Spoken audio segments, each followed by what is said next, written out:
the Manmelter, long mocked as the worst flare gun in Team Fortress 2. Well, I say no more. Today I, Minty Coffeeus Coffee, shall prove to you in every comprehensible way why the Manmelter of Team Fortress 2 is perhaps one of the best flare guns in Team Fortress 2 as we trek into the inevitable journey of enlightenment. Or you can still hate it, I guess. Your choice. I'm back Good morning, afternoon and or evening, my sexy compatriots. This is the cup of coffee you all know and love, Minty Coffee. Quick shout out to Stefano, an SFM artist who has made my new pyro picture. He is really talented. Go check him out. His prices are really cheap for the quality of work that he does.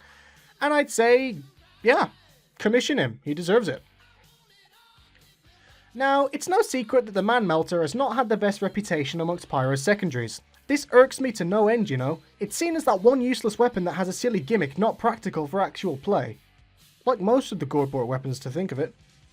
But actually, the Manmelter has perhaps one of the best practical uses of all the flare guns, and I would say that bar none, it is the best. Situationally. But don't worry, I'll tell you exactly why.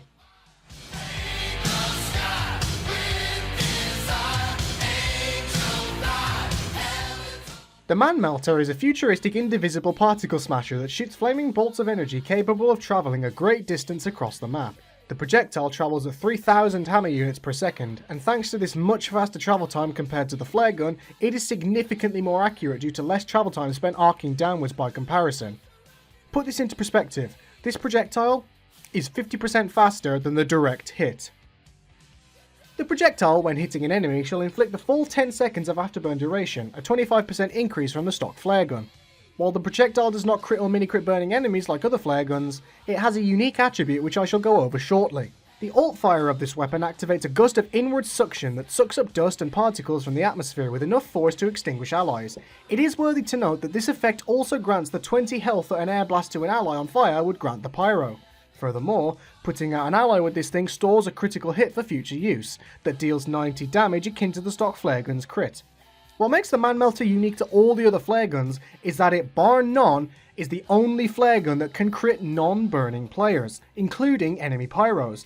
Now this might not be attractive to the instantly available crit of the flare gun, but it's sort of like what the Diamondback is to the Ambassador. It's a much safer, long-term method of gaining critical hits by supporting your team and doing what your class is meant to do, rather than having a high-risk, high-reward weapon do it instead. No hate on the flare gun, but because of the way the Manmelter fits a supportive DPS playstyle, I simply love it. Of course, the Manmelter is certainly not without its cons, which I shall go over now.